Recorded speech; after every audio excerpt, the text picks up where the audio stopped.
Phobia is an extreme fear of something, of where something here could be of space, of an item, of a gadget, of something that may not necessarily be dangerous, but you just have so much fear about it, and that's what we call phobia.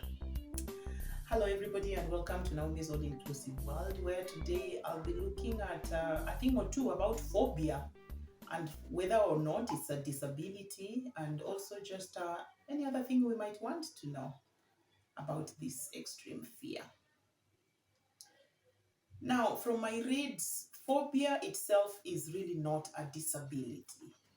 Phobia itself is not like a sickness or an issue that you will drag a child or your spouse or your friend to the hospital and tell them they need a tablet or an injection for phobia. It's just it's something that is from within, and therefore it doesn't really need medication per se. However, it can be minimized, or it can be handled, or made less by things like exposure, whereby in this case, say for example, if a child has phobia for let's say has phobia for water, for instance, you can actually try to expose your child to water bodies, starting by just small waters, starting with water at home, on the bucket, then going to, like, the home baby pools, then going to the usual commercial pools, water pools,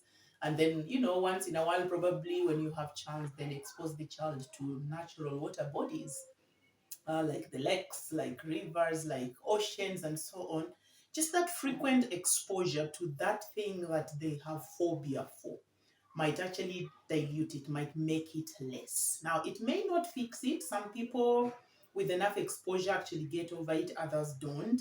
So again, manage your expectations. You might still continue having your child just with that phobia even when they're 10, when they're 20, when they're adults, and so on, and they just still are afraid of water. So again, it may or may not completely go away. We have so many phobias, some of which are fairly common and probably you've come across or others, maybe not. We have things like we have people who are so afraid or who have phobia to creepy creatures like spiders.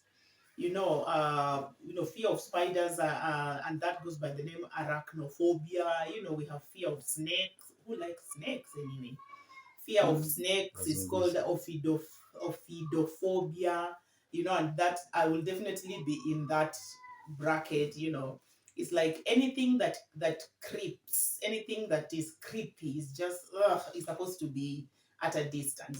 Spiders, snakes, even slimy things, like the slugs, and it's just I'm better off when there's distance between us, and so on, or if they're in a glass, or if they're caged. So yeah, I'll probably say I fall under some of these categories of phobia when it comes to some of these things.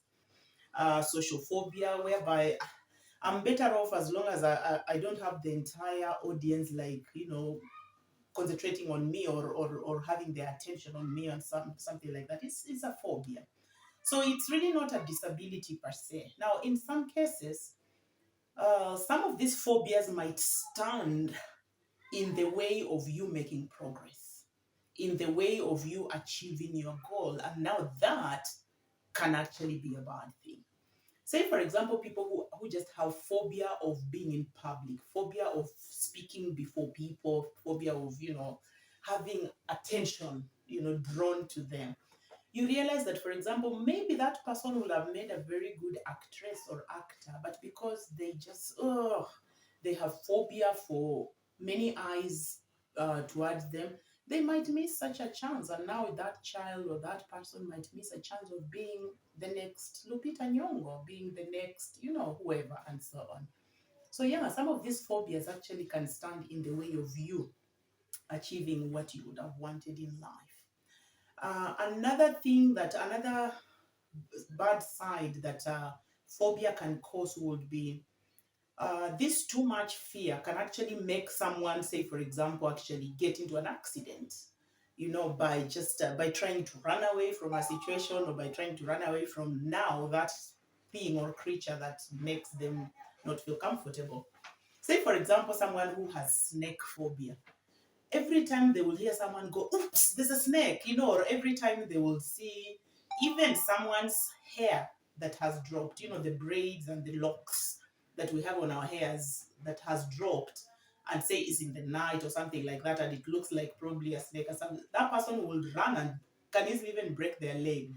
Different phobias, and I'll probably put some more types of these phobia on the channel somewhere there. So just for your own reading, and for you to actually get to gauge yourself and see, might you actually be living with one or two of these types of phobia, or are you all rounded? Are you good?